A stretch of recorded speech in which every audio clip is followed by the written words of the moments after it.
Assalamualaikum warahmatullahi wabarakatuh dan selamat siang. Untuk kali ini kita akan membahas pasar persaingan sempurna, di mana pasar persaingan sempurna itu terjadi jika para produsen secara individual di pasar tidak bisa mempengaruhi harga, atau biasanya juga para produsen tersebut bertindak hanya sebagai penerima harga.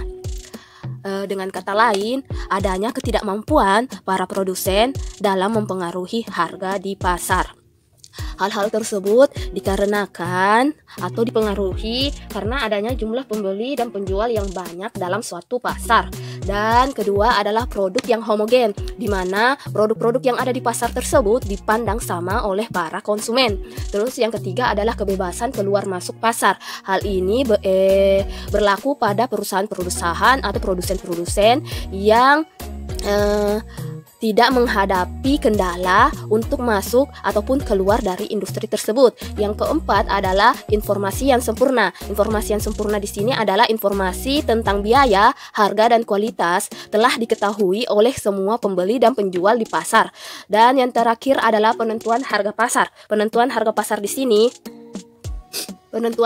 di sini yaitu berlaku pada perusahaan atau produsen yang secara individu tidak mempunyai kendali atas harga dalam pasar persaingan sempurna ini, atau harga-harga tersebut ditentukan oleh kekuatan penawaran dan permintaan yang ada di pasar. Selanjutnya kita akan menggambar kurva pasar persaingan sempurna, di mana kita dapat melihat proses atau cara pembentukan suatu harga yang dipengaruhi oleh permintaan dan penawaran. Di sini kita lihat kurva, di sini adalah P untuk price, harga, dan di sini adalah Q, kuantitas barang yang diminta dan ditawarkan.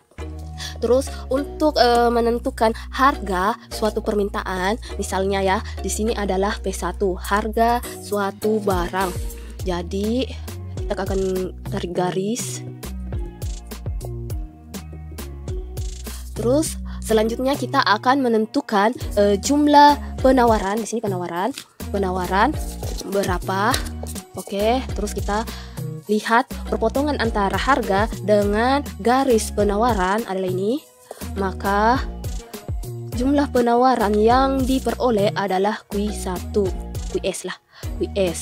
Sedangkan untuk jumlah permintaan, sini demand, permintaan, maka kita lihat perpotongan antara harga dengan garis demand di sini adalah QD. Jadi kita telah memperoleh jumlah dari permintaan dan penawaran. Jadi kita lihat selisih antara jumlah penawaran dengan selisih permintaan.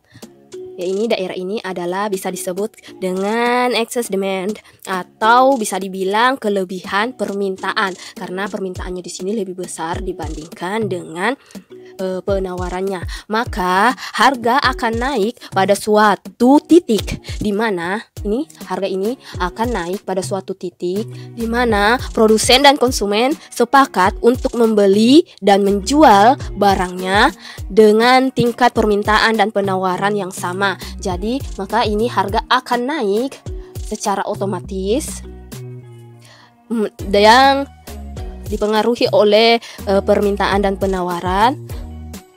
Maka akan terciptanya harga pasar pada persaingan sempurna, PO lah ya. Jadi kita telah memperoleh harga pasar pada persaingan sempurna itu sendiri.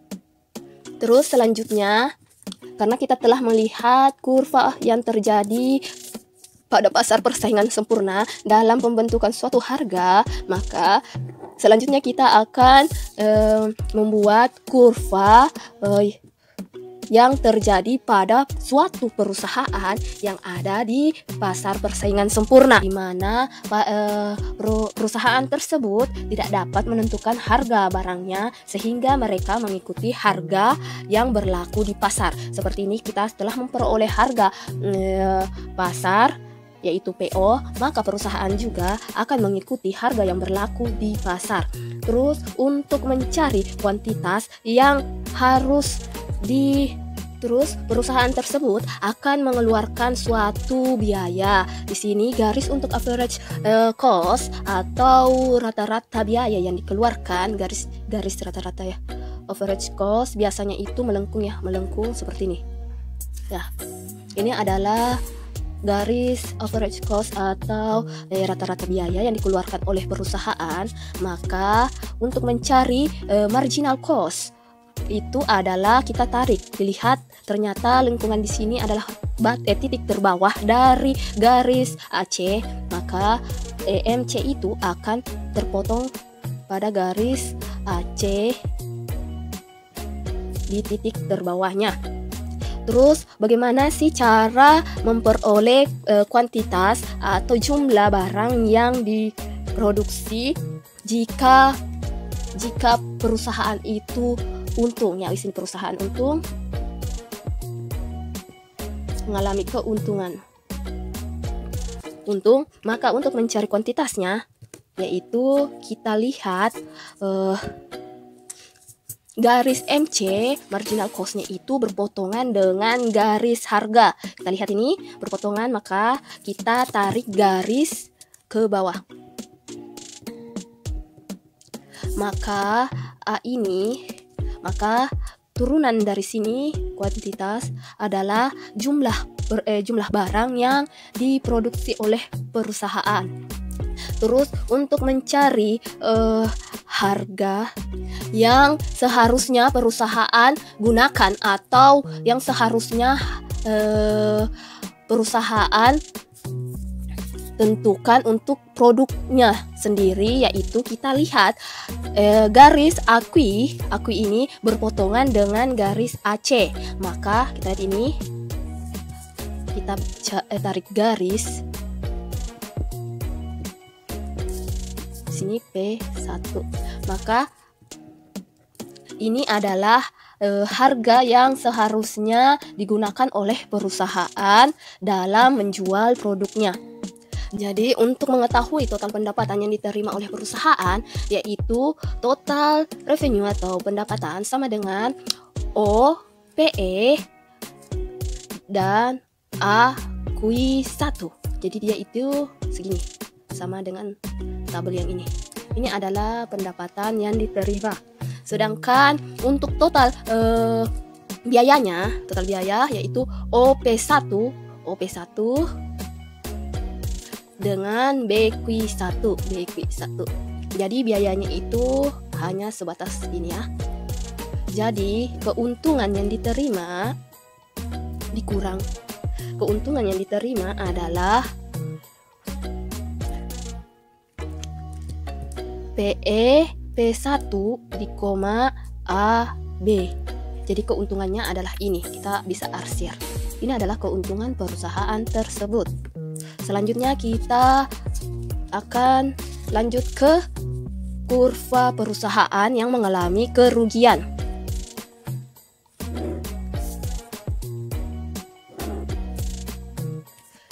Di sini adalah P, di sini adalah Q, dan di sini adalah O. Dimana seperti kurva sebelumnya, harga yang berlaku adalah harga pasar.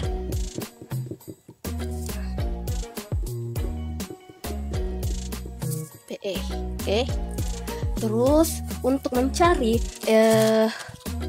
berapa jumlah barang dan berapa harga yang seharusnya dipasang oleh atau digunakan oleh perusahaan tersebut untuk produknya. Karena di sini adalah contoh kurva perusahaan yang mengalami kerugian, maka pertama kita akan menentukan garis dari AC, average cost atau rata-rata biaya yang dikeluarkan oleh perusahaan. Untuk yang perusahaan mengalami kerugian, maka garis AC-nya ada di atas harga pasar. Di sini adalah AC. Terus untuk mencari kuantitasnya dan harganya, kita juga menarik garis MC yang harusnya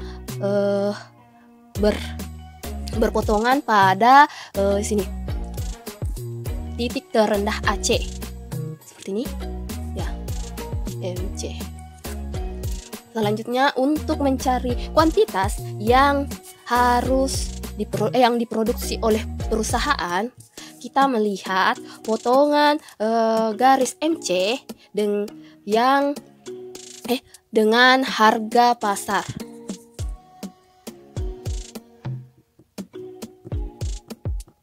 Maka kita peroleh Q2. Di sini adalah kuantitas untuk perusahaannya.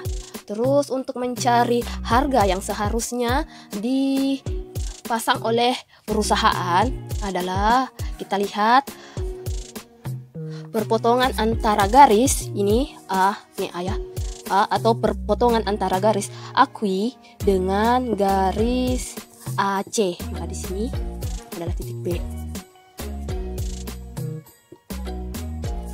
Jadi harga yang harus dipasang atau yang harus digunakan oleh perusahaan untuk produknya adalah P2. Jadi di sini kita lihat ternyata total pendapatan yaitu PE, OPE, AQ2 dan total biaya ini adalah total pendapatan dan sedangkan total biaya adalah OP2 dengan BQ2 ini ya, itu biayanya sampai sini. Ternyata biaya yang dikeluarkan lebih besar dibandingkan dengan pendapatan yang diperoleh, maka perusahaan tersebut akan mengalami kerugian. Jadi bisa lihat kerugiannya itu adalah sebesar P2PE dengan AB. P2PE BA.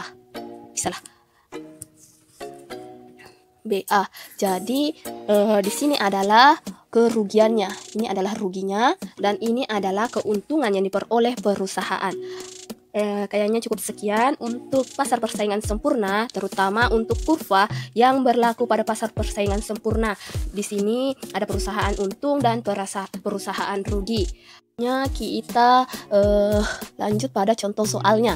Diketahui bahwa total cost, fungsi dari total cost suatu perusahaan adalah 2Q pangkat 2 ditambah 3Q. Sedangkan harga dari pasar persaingan sempurna adalah 11. Ini adalah berlaku dalam lipatan 1000 ya. Terus ditanyakan berapa penjualan barang tersebut. Dan yang kedua adalah keuntungan jangka pendek perusahaan. Jadi untuk mencari berapa penjualan barang, yaitu pertama di sini kita mencari TR suatu perusahaan ini. TR di sini sama dengan PQ. Jadi P sama dengan 11. Jadi TR-nya sendiri TR sama dengan 11. Jadi untuk pendapatan, total pendapatan yang diterima adalah 11. Sedangkan total biaya yang dikeluarkan yaitu pertama kita lihat di sini kembali 2Q pangkat 2 ditambah 3Q, di mana TC turunan dari TC adalah, atau bisa juga dibilang sama dengan DTC per DQ. Ini turunan ya rumusnya. Terus 2 kali 2 sama dengan 4 Q, karena 2 kurang 1 sama dengan 1. Biasanya pangkat 1 itu tidak dituliskan. Terus ditambah dengan 3 karena di sini Q pangkat 1 dikurang 1 sama dengan 0. Maka Q-nya di sini adalah habis. Jadi kita tidak menulis Q-nya lagi, variabelnya lagi. Tahui TC-nya adalah 4Q tambah 3, maka selanjutnya 4Q tambah 3 ini sama dengan 11. Jadi langsung saja kita jumlahkan ke bawah. Jadi 4Q 4 kui sama dengan 11 dikurang 3. Kui sama dengan 11 dikurang 3 adalah 8. Dibagi 4 sama dengan kuinya itu adalah 2. Jadi kita memperoleh nilai kui itu adalah 2 dalam dalam ribuan ya.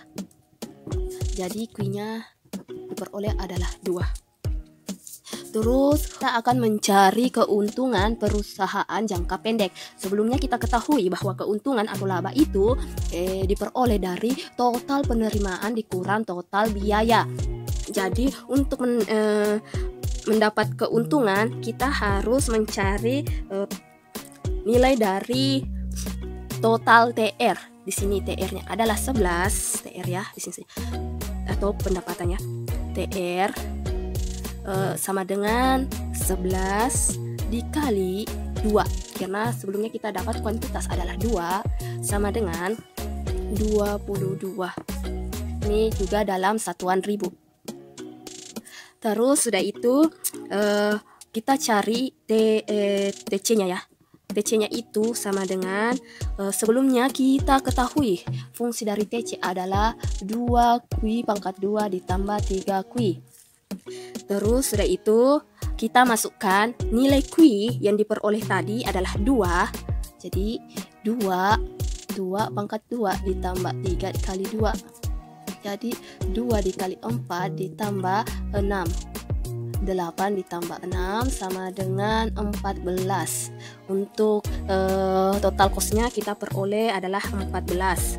Selanjutnya karena kita telah memperoleh total pendapatan dan total biaya, maka laba atau keuntungan yang diperoleh perusahaan ini adalah 22 dikurang 14 sama dengan 8. Ini juga dalam satuan ribu. Karena soalnya dalam satuan ribu, kita di sini juga dalam satuan ribu. Maka laba yang diperoleh adalah 8.000.